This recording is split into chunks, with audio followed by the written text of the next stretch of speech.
नमस्कार, खिलाड़ी नंबर 1 में आप सभी का स्वागत है। मैं हूं सुमित और हफ्ते का पहला कारोबारी सत्र भारतीय बाजारों में रफ्तार के साथ शुरुआत हुई। 70,000 का आंकड़ा सेंसेक्स ने आज पार किया। 20,980 21,000 के जोन्स के करीब आज इंडिसेस अभी कामकाज कर रहा है। 21,000 के ऊपर इंट्राडे में गया था और सेंसेक्स लेकर आएगी। वहां पर आज की हाईलाइट था 70,000 का नंबर सेंसेक्स ने आज पार किया और अभी हालांकि उससे थोड़ा सा नीचे कामकाज करता हुआ एक बार डिप मारा और लाल निशान में भी गया। निफ्टी बैंक जो बढ़िया तेजी थी फर्स्ट हाफ में, थोड़ी सी फिजल आउट होकर फ्लैटिश टोन पे भी कामकाज कर रहा है। And likewise mid cap small cap भी आपको इसी तरह से ही कामकाज करते हुए दिखाई पड़ेंगे। जो फर्स्ट हाफ की तेजी थी थोड़ी सी कम होकर अभी भी 1/4% की बढ़त के साथ मिड कैप इंडेक्स कामकाज कर रहा है और स्मॉल कैप इंडेक्स भी मोर लेस इसी तरह की तेजी के साथ ट्रेड करता हुआ दिखाई पड़ रहा है। ब्रॉडर मार्केट्स खरीदारी में है, करीब करीब 1888 शेयर तेजी में है और 1100 शेयरों में बिकवाली है। यानी कि एडवांसेस में एक के सामने दो शेयर, जो कि हर गिरने वाले शेयर के सामने दो शेयर तेजी में कामकाज करते हुए आपको दिखाई पड़ेंगे। की कंट्रीब्यूटर के तौर पे आज ICICI bank, ITC, UltraTech cement और कोटक महिंद्रा बैंक है। कुछ ऐसे नाम हैं जो कि पॉजिटिव कंट्रीब्यूट कर रहे हैं। नेगेटिवली न्यूज़ फ्लोज के बीच में डॉक्टर रेड्डीज 8 अंकों का नेगेटिव कंट्रीब्यूशन, एक्सिस बैंक, भारतीय एयरटेल और एचडीएफसी बैंक लगातार तेजी के बाद थोड़ा सा प्रॉफिट टेकिंग यहाँ पर आते हुए दिखाई पड़ रही है। आज हम बातचीत करेंगे इस 3 हफ्ते के जो विजेता हैं उनसे। हमारे साथ प्रशांत सावंत मौजूद रहेंगे, अमोल अठावले होंगे और स्वाति होटकर होगी जो कि पिछले 3 हफ्ते के विनर्स रहे हैं और उनसे ही हम बातचीत करेंगे। ये 3 वीक का रिटर्न, प्रशांत का रिटर्न करीब 23.5% है, अमोल का रिटर्न करीब 23.5% अमोल का भी रिटर्न है और स्वाति का रिटर्न रफली 6-7% के आसपास का यहाँ पर दिखाई पड़ रहा है। तो ये 3 जो खिलाड़ी हैं 3 हफ्ते के, वो आपको माफ़ी, अमोल का रिटर्न 7.5% है और स्वाति का रिटर्न 23.5% के आसपास है। तो ये 3 हफ्ते के खिलाड़ी जिनसे हम इस हफ्ते बातचीत करेंगे और देखते हैं कि इस हफ्ते कौन विनर होता है, जिनसे हम चर्चा भी करेंगे मार्केट्स को लेकर भी। आप तीनों को नमस्कार, स्वागत है कार्यक्रम में। सबसे पहले तो मार्केट्स पे एक टेक मैं चाहूँगा आप लोगों का, जिसमें प्रशांत शुरुआत में आपसे करूँगा। आज 21,000 का नंबर तो निफ्टी ने छुआ, 70,000 सेंसेक्स ने छुआ और ट्रेड भी उसी के आसपास कर रहा है। स्ट्रेंथ तो बरकरार है, थोड़ा बहुत माइल्ड प्रॉफिट टेकिंग बीच बीच में आती रहती है। आप कैसे रीड कर रहे हो मार्केट्स को? जी Sumit ji, good morning to the panel and सभी दर्शकों को नमस्कार। यहाँ पे अगर मैं निफ्टी फ्यूचर्स को देखूं तो हम करीबन 21,070-75 के आसपास ट्रेड कर रहे हैं और मुझे लग रहा है कि यहाँ पे स्ट्रेंथ, एक जो डिप एक्सपेक्टेड थी वो आ चुकी है इंट्राडे में। ओवरऑल मुझे लग रहा है पैटर्न बहुत स्ट्रांग है। आप कंफर्टेबली स्टॉप लॉस 21,940, 21,940 पोजिशनली बन के बने रहिए और मुझे लग रहा है कि हमें 21,200, 21,250 तक के लेवल दिख सकते हैं। तो निफ्टी पे डेफिनेटली पॉजिटिव मेरा रुझान रहेगा। और जहां तक बैंक निफ्टी की बात है तो इसके इंडिविजुअल कंपोनेंट्स थोड़े से आज कंसोलिडेट कर रहे हैं, इसलिए अभी तक वो मूव पिकअप नहीं हुआ है। बट ओवरऑल मुझे लग रहा है फ्यूचर्स के लिए जो एक मोमेंटम का लेवल है वो 47,500 का है, हम उसी के इर्द गिर्द है। तो 47,200 आपका एक मेजर सपोर्ट होगा और यहाँ से जो अपसाइड होगी वो 47,800 तक कैप्ड होगी। ओवरऑल मुझे लग रहा है कि एक रेंज बाउंड सेशन में एक्सपेक्ट कर रहा हूँ बैंक निफ्टी में, बट दोनों ही इंडाइसेस में बाय ऑन डिप्स की रणनीति होगी। बाय ऑन डिप्स की रणनीति यहाँ पर प्रशांत जी फॉलो करेंगे दोनों ही इंडिसेस को लेकर, जहाँ पर slightly profit taking higher level से आते हुए दिखाई पड़ रही है। स्वाति, आप कैसे रीड कर रहे हो मार्केट्स को, क्योंकि बाजारों में मिड कैप स्मॉल कैप में स्ट्रेंथ बरकरार है। इनफैक्ट बढ़िया तेजी के बावजूद भी स्मॉल कैप इंडेक्स 1% के आसपास की तेजी दिखा रहा है और आज भी बाजार की प्रॉफिट टेकिंग के बावजूद भी वो बढ़िया तेजी में ट्रेड कर रहा है। सो आप कैसे रीड कर रहे हो मार्केट्स को? मार्केट्स का डेफिनेटली सेटअप काफी स्ट्रॉन्ग है, जिस हिसाब से ये 20,600 के लेवल्स होल्ड कर रही है। मोमेंटम पॉजिटिव में है, बैंक निफ्टी का स्ट्रक्चर अच्छा है। ऐसे मार्केट्स में हम लोग थोड़ा बहुत प्रॉफिट बुकिंग डिनाई नहीं कर सकते on high side, because at the street हम लोग ने काफी अच्छी स्ट्रॉन्ग रैली देखी है निफ्टी में 21,000 साइकोलॉजिकल मार्क तक। तो मुझे लगता है ये बाय ऑन डीप्स मार्केट रहेगा अगर हम लोग इंडाइसेस कंसिडर करते हैं, बट डेफिनेटली स्टॉक स्पेसिफिक में काफी अच्छी मोमेंटम रैली अभी भी कैच होते हुए नजर आ रही है। आपने जैसे पॉइंटेड आउट मिड कैप्स में काफी अच्छी मोमेंटम रैली है। तो मैं कहूंगी कि निफ्टी जब तक 20,600 के लेवल्स इंटैक्ट है तब तक व्यू पॉजिटिव है एंड जैसे ही वापस से 21,000 के ऊपर क्लोजिंग रखती है तो 21,400 एंड 21,600 के लेवल्स ओपन हो जाते हैं। तो मेरा व्यू डेफिनेटली पॉजिटिव है।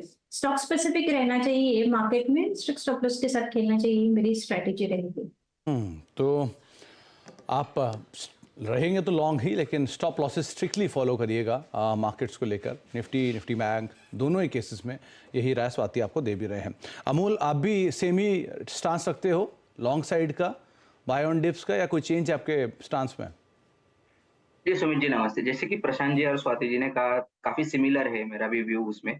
मार्केट एक रैली के बाद पॉज़ लिया है, टेम्पररी पॉज़ लग रहा है, कहीं भी रिवर्सल नहीं लग रहा है और एडवांस डिक्लाइन रेशियो अच्छा है। तो थोड़ा-सा करेक्शन आएगा जो हेल्दी रहेगा। सो बाय ऑन डिप्स वाला ही टेक्सचर है, तो उसी के ऊपर ध्यान रखना पड़ेगा। तो बाय ऑन डिप्स का टेक्सचर तीनों ही जानकार मान के चल रहे हैं और उसी हिसाब से ही आप यहाँ पे कॉल्स रखिएगा। चलिए अब सवाल अब शुरुआत कर लेता हूँ मैं तीनों कॉल्स को लेकर भी। शुरुआत करते हैं प्रशांत के साथ। प्रशांत, आपकी तरफ से पहली कॉल। जी सुमित जी, मुझे ओवरऑल जो मुझे लग रहा है कि स्ट्रेंथ है वो फर्टिलाइजर सेक्टर में है। मैं फैक्ट के साथ जाऊंगा, मेरा फर्स्ट पिक फैक्ट होगा और जो मैं यहाँ पे स्टॉप लॉस रखूंगा होगा 740 740। मैं यहाँ पे पोजिशनली करीबन 880 तक के टारगेट देख रहा हूँ, तो 880 का टारगेट और 740 का स्टॉप लॉस। 880 का टारगेट और 740 का स्टॉप लॉस साथ आप लॉन्ग जा सकते हैं फर्टिलाइजर एंड केमिकल ट्रेवनकोर यानी फैक्ट के अंदर 3% की तेजी के साथ अभी ये कामकाज करता हुआ आपको दिखाई पड़ेगा। 880 आपके लिए पहला टारगेट रहेगा। स्वाति, आपकी तरफ से पहली कॉल। यस, मेरा पहला बाय कॉल है जो कि एक बीएलएस इंटरनेशनल कंज्यूमर्स पे है। एक पर्टिकुलर काउंटर 293-94 के रेंज में चल रहा है। अगर आप इसका फॉर्मेशन देखोगे तो काफी दिनों के भी ये बार 200 डे मूविंग एवरेज के ऊपर ट्रेड हो रहा है। Open and low almost same है, तो जब भी ऐसे कैंडल्स दिखते हैं तो काफी हमें एक अच्छी स्पॉट मोमेंटम रैली इसमें और इंट्राडे बेसिस भी देखने मिलती है। तो करंट लेवल पे बाय कीजिएगा बीएलएस। मुझे लगता है अपसाइड में एटलीस्ट हमें 325 to 330 के लेवल्स देखने मिलेंगे। स्टॉप लॉस रखिएगा 280 का। 180 का स्टॉप लेकर आप लॉन्ग जा सकते हैं बीएलएस इंटरनेशनल सर्विसेज में। 4% ऊपर ये कामकाज करता हुआ दिखाई पड़ रहा है। मैं श्योर नहीं हूँ कि ये NSE 500 का हिस्सा है या नहीं, लेकिन फिर भी 325 रुपये के टारगेट्स के लिए आप बीएलएस इंटरनेशनल को लॉन्ग जा सकते हैं। अमोल, आपकी तरफ से पहली कॉल।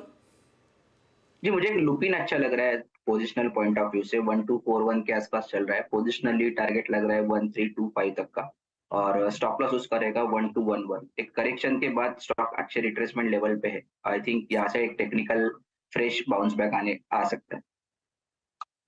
तो लूपिन एक और नाम 1293-94 के जोन्स में कामकाज कर रहा है, बिल्कुल फ्लैट है और अगर आप लॉन्ग साइड पे जाना चाह रहे हैं तो ये एक नाम यहाँ पर आप जा सकते हैं। अमोल, आपकी तरफ से टारगेट और स्टॉप लॉस एक बार फिर से रिपीट कर दिए प्लीज़। टारगेट है उसका पोजिशनली 1325 और ओके। स्टॉप लॉस उसका रहेगा 1211। 1211। चलिए, तो 1325 के टारगेट्स के लिए लॉन्ग, 1211 का एक स्टॉप लॉस यहाँ पर आप मेंटेन कर सकते हैं। लूपिन दूसरा नाम रहेगा। आगे भी हम बातचीत करेंगे अपने तीनों जानकार से, लेकिन हमारे साथ अब एक और खास मेहमान मौजूद हैं। कॉर्पोरेट स्कैन में आज हम बातचीत करेंगे पीएसपी प्रोजेक्ट के मैनेजमेंट से। कंपनी को सीएमए से अहमदाबाद में साइंस गैलरी बनाने के लिए करीब 297 करोड़ रुपए का ऑर्डर मिला है। FY 23-24 में कंपनी को 1060 करोड़ रुपए के ऑर्डर मिले हैं और कंपनी की ऑर्डर बुक और ग्रोथ प्लान पे बातचीत करने के लिए हमारे साथ कंपनी के CMD and CEO PS Patel sir मौजूद हैं। पटेल सर नमस्कार, स्वागत है कार्यक्रम में। सबसे पहले तो शुरुआत मैं इसी ऑर्डर के साथ ही करूंगा। 297 करोड़ रुपए का जो कंपनी को ऑर्डर मिला है, क्या ये डिटेल है इसकी, क्या ऑर्डर है, किस तरह के मार्जिन्स हैं, कब तक आप इसे कंप्लीट होता हुआ देख रहे हो? सर, ये जो ऑर्डर हमको मिला है, एक्चुअली वो ऑर्डर मिला नहीं है, we have stand lowest in that. एक बायोलॉजिकल रिसर्च सेंटर का ऑर्डर हमने 100 करोड़ डिक्लेयर किया था। That was the order which we have received and the order which you are mentioning today is we have stood lowest and there are 3 orders on which we have stood lowest. One is Daroy package 2, one is this human and biological research center gallery at Science City Ahmedabad, that is what you mentioned is 297, और एक Sabarmati river front development का एक project है जो 409 करोड़ के total मिला के 1060 करोड़ के lowest order we have declared.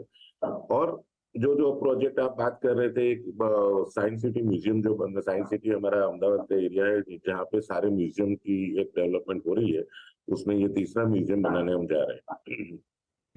Patel sir, company इस ऑर्डर के बाद अभी कंपनी की एग्जिस्टिंग ऑर्डर बुक किस तरह की है और जो ऑर्डर्स आप मेंशन कर रहे हो, क्या ये रेगुलर मार्जिन्स पे ही कंपनी के कामकाज हैं या कुछ मार्जिन से बदलाव भी है? नहीं सर, मार्जिन्स हमारा स्टैंडर्ड रेशियो जो रहता है उसी के साथ हम मेंटेन करेंगे, उसी टाइप पे हमारा बिडिंग क्राइटेरिया रहता है। और अब फिलहाल भी अगर ये तीनों ऑर्डर हमको तीनों लोएस्ट हमको ऑर्डर मिल जाते हैं तो we will reach to more than 2000 crore और इस साल का हमने प्रोजेक्शन दिया है बियॉन्ड 3000 करोड़। अभी भी मेरे पास bid pipeline is more than 9000 crore, तो probably will reach more than 3000 crore in this year. और इस क्वार्टर में सर ऑर्डर्स कितने के अब तक आ चुके हैं? क्योंकि लास्ट क्वार्टर के जो नंबर्स मैं देख रहा था उसमें कंपनियों करीब 175 और फिर बाद में 934 करोड़ रुपए जो एक्सक्लूडिंग GST ऑर्डर्स आए थे। तो अभी किस तरह की सिचुएशन है? अभी जो सिचुएशन मैंने बताया कि लास्ट इस क्वार्टर के बाद जो सेकंड क्वार्टर के बाद जो हमको एक ही ऑर्डर जो मिला है वो बायोलॉजिकल रिसर्च सेंटर का था, और बाकी ये 3 ऑर्डर हम लोग वेट कर रहे हैं कि it will be converted into order, because अभी तो वो लोएस्ट ही डिक्लेयर हुआ है। So probably bye end of this month या फर्स्ट वीक ऑफ जनवरी ये तीनों मिल जाते हैं तो देन अगेन हमारा ऑर्डर बुक 1060 करोड़ बढ़ जाता है। ओके पटेल सर, एक चीज़ और, आपने ऑर्डर बुक तो मेंशन किया करीब करीब 5,500 करोड़ मोटा मोटा मान लेता हूँ, लेकिन अगर इसका कुछ आप डाइवर्सिफिकेशन दे सकते हैं, किस तरह का मेजर चंक कंपनी के पास है और कहाँ से नए ऑर्डर्स कंपनी एक्सपेक्ट कर रही है? सर ये जो 3 ऑर्डर है, they are 3 major projects which are in Gujarat only. ये गुजरात के सारे ऑर्डर है और सारे ईपीसी कॉन्ट्रैक्ट है। ओके और बाकी के जो हम लोग बिड पाइपलाइन की बात कर रहे हैं तो अभी हम लोग आरएलडीए का जो दिल्ली का रेलवे स्टेशन 4700 के बीच में हम लोग बिड कर रहे हैं। एक ओमकारेश्वर मध्य प्रदेश में स्टैच्यू ऑफ मन्नस है, वहाँ का एक म्यूजियम है जो मोर देन 1000 करोड़ है। दूसरा एक प्रोजेक्ट आ रहा है रेल विकास निगम लिमिटेड का बड़ौदा, गति शक्ति यूनिवर्सिटी कहा जाता है, तो 775 करोड़ का है। एक डेयरी प्रोजेक्ट राजकोट में आ रहा है जो 400 करोड़ का है, और दूसरे ऐसे 300 से 350 करोड़ के आसपास मिला के प्रोजेक्ट 5-6 प्रोजेक्ट और है जो हम बिड कर रहे हैं। तो टोटल बिड पाइपलाइन गिनने जाओ तो 5000 करोड़ है। अगर उसमें से दिल्ली का खाली प्रोजेक्ट ऐड कर देते तो फिर 9000 करोड़ हो जाता है। तो बिड पाइपलाइन के पॉइंट ऑफ व्यू से वी आर गोइंग स्ट्रेटेजिकली, और हमको भी 3000 ऊपर का ही प्रोजेक्शन दिया हुआ है, which we will be easily पहुंच जाएंगे। ओके तो पटेल सर, एक चीज़ और, 80% प्लस रेवेन्यूज़ जो हैं वो गुजरात से आते हैं, बाकी आपने यूपी में बड़े बड़े प्रोजेक्ट्स एग्जीक्यूट किए हैं, अब आपने इंदौर की बात भी की है, दिल्ली की बात भी की है। सो मान के चलें कि next financial year first half तक ये जो पाए है थोड़ा चेंज होगा, गुजरात का रेवेन्यू थोड़ा कम होगा और बाकी एरियाज़ के रेवेन्यू ऐड हो जाएंगे इसमें? सर स्ट्रेटेजिकली ऐसा कुछ होता नहीं, it is always about the opportunity. हमको कैसे अपॉर्चुनिटी मिलती है, कैसे क्वालिफाइंग क्राइटेरिया है, कौन से लेवल का बिडिंग हो रहा है, कौन पार्टी क्वालिफाई हो रही है, इसके पर ही ज्यादा हमारा फोकस रहा है।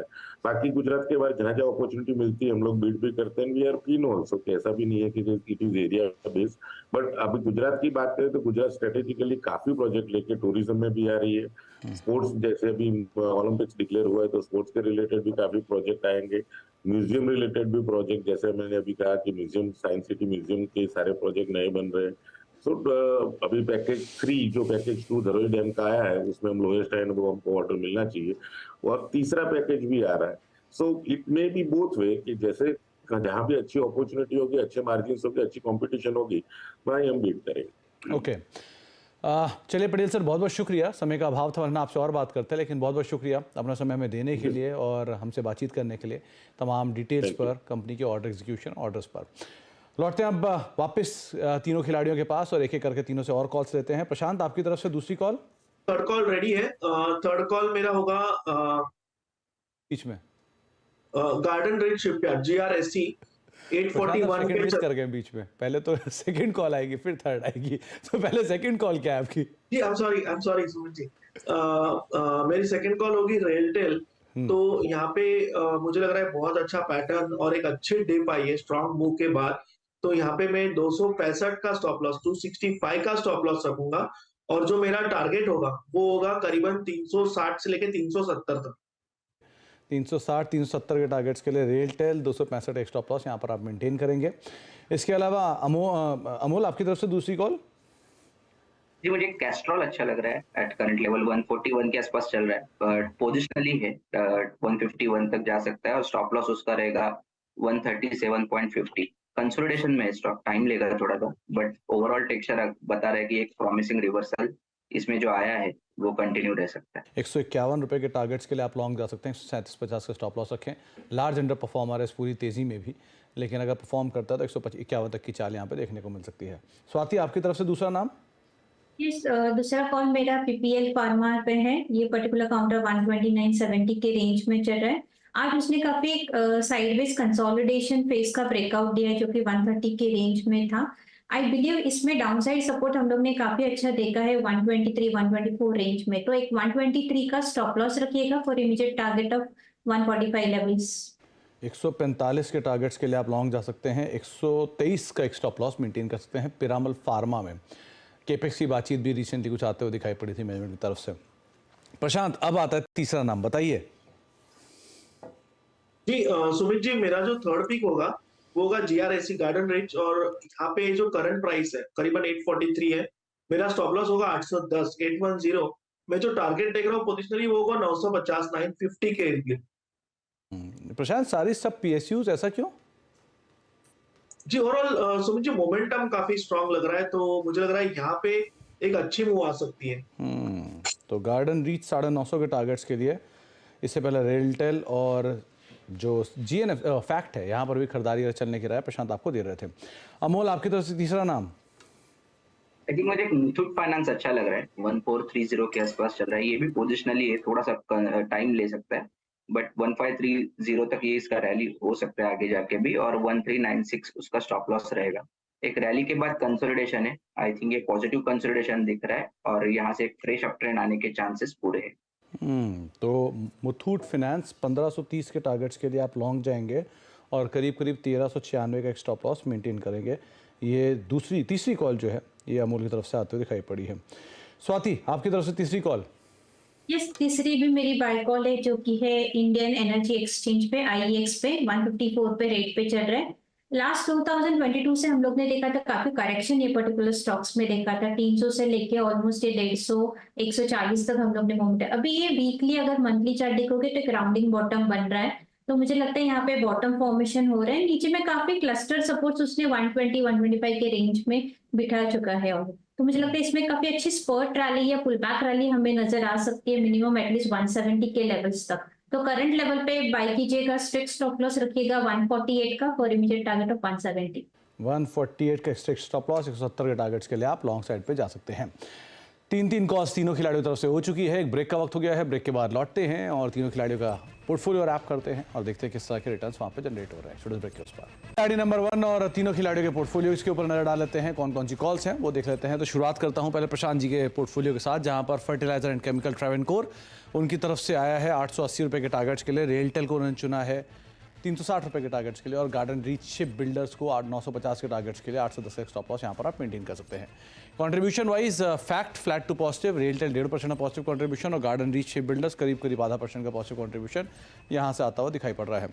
अमोल का पोर्टफोलियो भी आपकी स्क्रीन पर आएगा, जहाँ पर लुपिन उन्होंने ऐड किया 1325 के टारगेट्स के लिए, कैस्ट्रॉल 150 रुपये के टारगेट्स के लिए, और मुथूट फाइनेंस 1530 के टारगेट्स के लिए 1396 का एक स्टॉप लॉस यहाँ पर आप मेंटेन कर सकते हैं। और जो कंट्रीब्यूशन है उसके हिसाब से फ्लैट टू पॉजिटिव है लुपिन, कैस्ट्रॉल 0.5% और मुथूट फाइनेंस करीब फ्लैट टू पॉजिटिव साइड पे सो फार कंट्रीब्यूट कर रहा है। स्वाति ये पोर्टफोलियो में बीएलएस इंटरनेशनल को उन्होंने चुना है, जहाँ पर 325 के टारगेट्स के लिए, पिरामल फार्मा 145 के टारगेट्स के लिए, और आईएक्स 170 के टारगेट्स के लिए यहाँ पर लॉन्ग जाने की सलाह उनकी तरफ से आते हुए दिखाई पड़ रही है। और जो कंट्रीब्यूशन उसमें BLS flat to negative, Piramal Pharma 0.5% ऊपर, और IEX flat to positive side पर सो फार कामकाज करता हुआ आपको दिखाई पड़ेगा। एक बार तीनों खिलाड़ियों का जो रिटर्न है वो आपकी स्क्रीन पर आएगा। 0.5% स्वाति, अमोल 0.5% और प्रशांत करीब 1.5% के पॉजिटिव रिटर्न के साथ सो फार कामकाज कर रहे हैं। तो हफ्ते का पहला दिन है, अभी पहली कॉल्स हैं, लेट्स सी आगे कैसे कामकाज होता हुआ दिखाई पड़ता है। बहुत बहुत शुक्रिया प्रशांत आपका भी, स्वाति आपका भी, और अमोल आपका भी हमारे साथ मौजूद रहने के लिए और सभी शेयरों पर बातचीत करने के लिए और बाजार पर अपनी राय रणनीति हमसे शेयर करने के लिए। एक ब्रेक का वक्त है और ब्रेक के उस पार कमोडिटीज मार्केट के अपडेट। बता दें कि मनी कंट्रोल पर दिए गए विचार एक्सपर्ट्स के अपने निजी विचार होते हैं। वेबसाइट या मैनेजमेंट इसके लिए उत्तरदायी नहीं है। यूजर्स को मनी कंट्रोल की सलाह है कि कोई भी निवेश निर्णय लेने से पहले सर्टिफाइड एक्सपर्ट की सलाह लें।